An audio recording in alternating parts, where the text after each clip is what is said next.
Good morning, good afternoon, good evening, wherever you may be in the world and whatever time it may be for you in the world. In this tutorial, we're going to be talking about core training and why we need to start with simple exercises.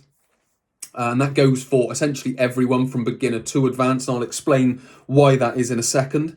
But firstly, just quickly introduce this new format that I'm going to be sharing, which is basically an informal tutorial. So we're going to be talking about something core training, low back pain, low back strength endurance, or posture.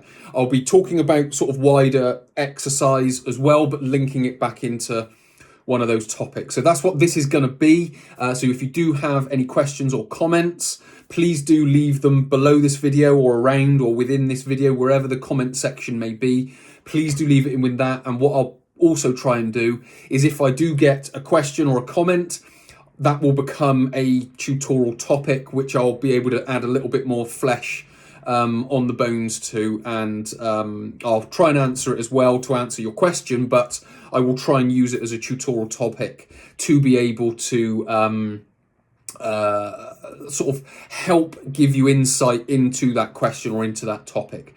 I won't be sharing obviously who sent it to me, so we'll try and keep that bit sort of private, but with regards to the topic, I will be sharing it or sharing them as part of these informal tutorials.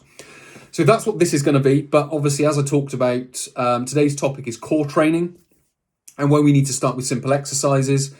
Because whenever I get a new client, I work as a personal trainer and sports massage therapist day to day. So that's what I'm doing day to day.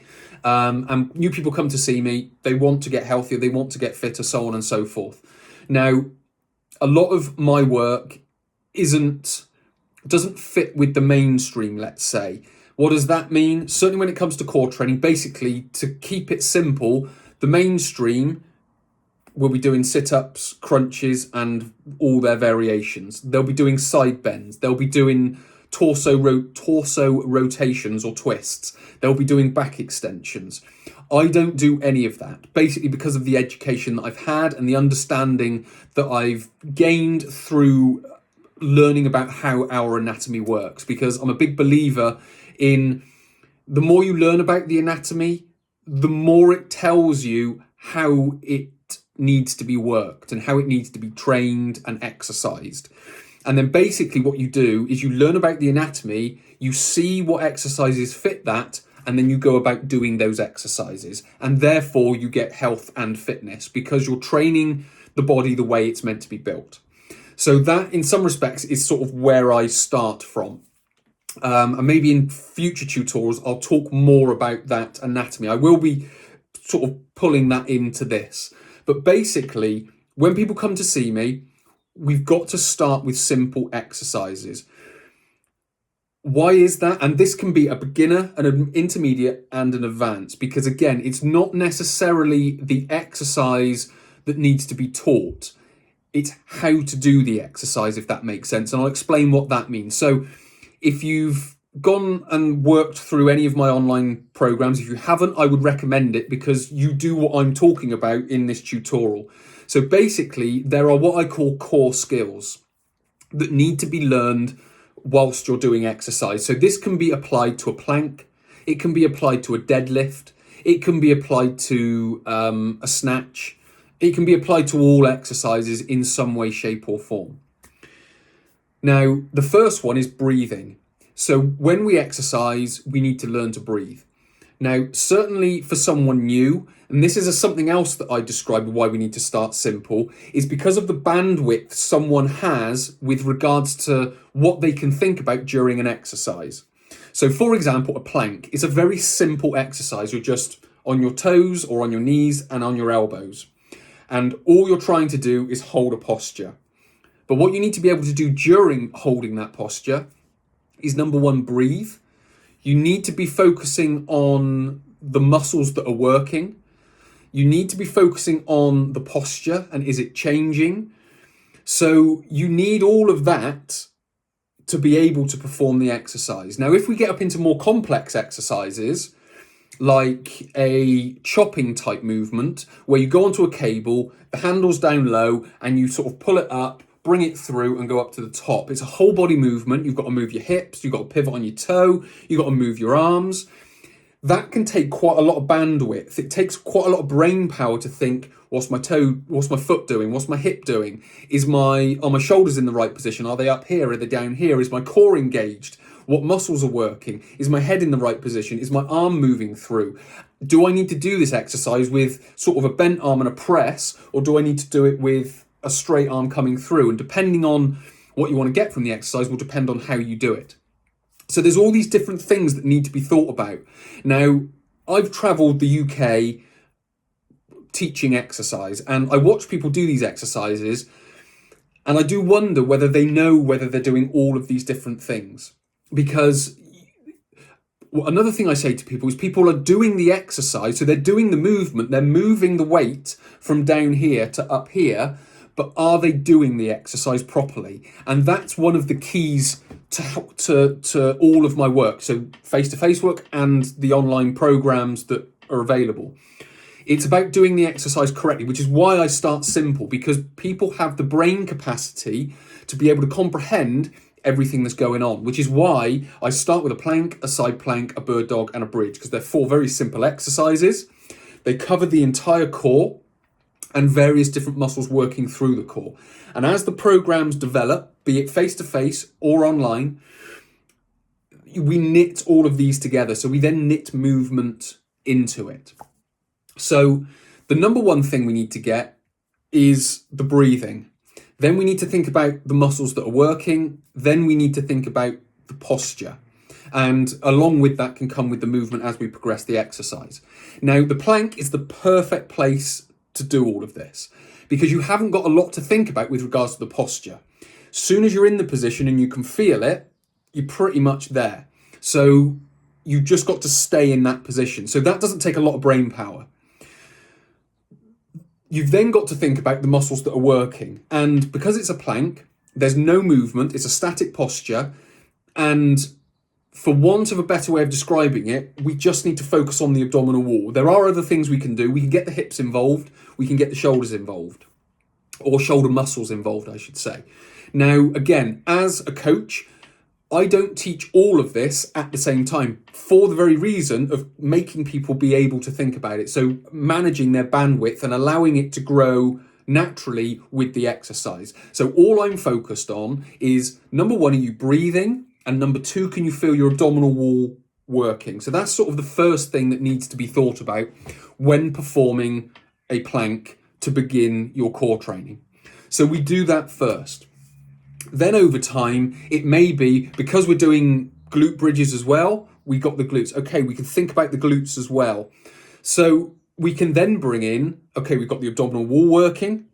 Then, because we understand what the glutes feel like, because we've been doing a glute bridge, we can then go, okay, well, let's get the abdominal wall working and the glute squeezed. So we've got those two muscles working, supporting the spine, which is going to help your health and fitness and your core strength, your core stability. So we build that in. So this may take one session to sort of build it in. It may take 2 sessions. It may take more. That depends on the individual. So when it comes to building that out, you've then got a third thing, which is then the shoulders and getting the lats engaged. So essentially that's pulling the shoulders back and pulling them down. Or it could just take, just to go back to what I was talking about, it could take, because I'll maybe do 2 or 3 sets of it, it could take first set, focus on the abdominal wall, second set, abdominal wall and glutes, third set, abdominal wall, glutes and lats. So you build it in that way. So that's the muscle activation, how that builds. Because again, if you just tell people, right, go down into the plank, focus on your breathing, focus on your abdominal wall, your glutes and your lats, they may not be able to comprehend that. So what we need to be able to do is make that manageable. So we build all that in. Obviously, we've then got the breathing. So this may be, all we need to focus on at the start is the breathing and the abdominal wall. Because what most people will say to me, it's very hard to breathe with a tight stomach.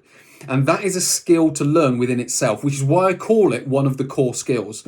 Because we need to be able to breathe, because it's a static posture. We don't want to be holding our breath for 30 seconds. We want to be able to breathe while we do it. So we need to be able to get to a position where we can hold the posture, know the posture, hold the abdominal wall, and then breathe and cycle that breathing. Try to move away from chest breathing and try to get it down in the abdominals, which is again an even harder skill in and of itself. So all of this has got to be built. So I don't want to talk too much and go on too much about or sort of this topic, but essentially that is why we need to start simple, and it's just a brain power and bandwidth thing. So when we get those 4 static exercises, the plank, the side plank, the bird dog, and the glute bridge, once we've got those down, we've got the abdominals, we've got the lats, we've got the glutes, we've got the breathing. Once we've got those 4 exercise competent, we can then start adding in more movement. Now, if you do the 12-week online program, this is where it starts. There are other exercises around it, but it starts there. Within the training program as well, I created a workshop called the Core Skills Workshop for the very reason the core skills are the fundamentals of the fundamentals. So the fundamental exercises are the first 4, the plank, the side plank, the bird dog, and the glute bridge. They're the fundamental exercises, but there are fundamentals underneath that need to be done correctly, which is the core skills, which is the breathing. We need to understand our mobility and stability.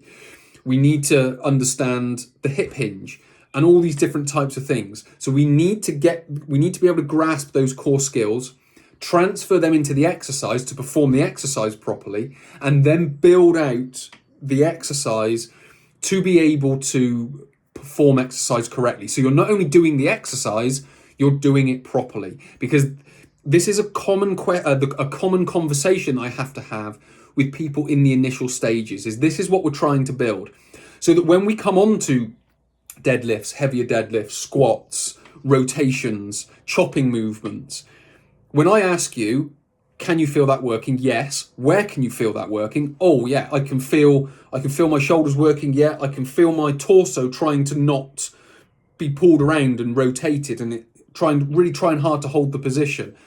These are the types of answers I want to those questions, because if I was to get you to do it to start with, the common answer is I was just trying to get the weight from the start position to the end position. I could think about nothing else.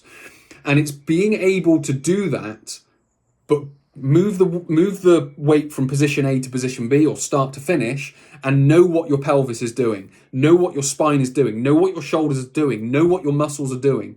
All the way through that movement, you need to be computing that, because that is how you create a healthy and fit and strong core and stable core.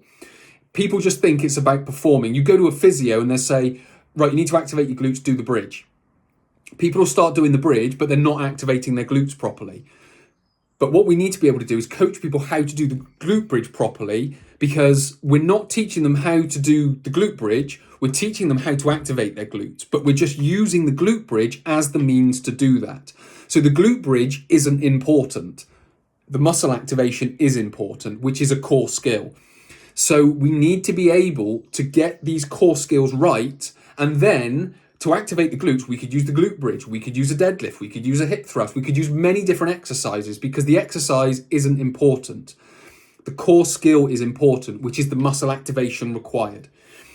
Now, I'm going to end there, and what I'm going to request are questions and comments below, or around or within this video, wherever the comment section may be, because I could go on and talk about more about this, but hopefully I've given you enough of an insight into performing exercises correctly. Possibly, if you want to join the online program, then I'll leave a link around this video, which you can go about doing that.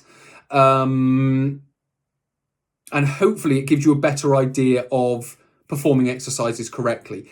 As a summary, it will be something as simple as learn the core skills: breathing, muscle activation, the posture, or the movement. If you can get to grips with that, you will essentially get to grips with all exercises, and then becoming stronger, becoming more stable, rehabilitating injuries, minimizing risk of injuries will become 1,000 times easier. Because when people come to see me, I'm not teaching them exercise. I'm teaching them those core skills through the exercise. But they think they're coming for the exercise and the exercise is the magical thing. It's not. These are just means in which I'm able to coach people breathing, muscle activation, building bandwidth in their mind to be able to consciously understand what their body's doing. And I'm going to stop talking now because I can go on about this subject for a very long time. So many thanks for watching. Again, leave comments, questions below. I'll get round to answering them with more tutorials. So many thanks for watching. I'll speak to you next tutorial.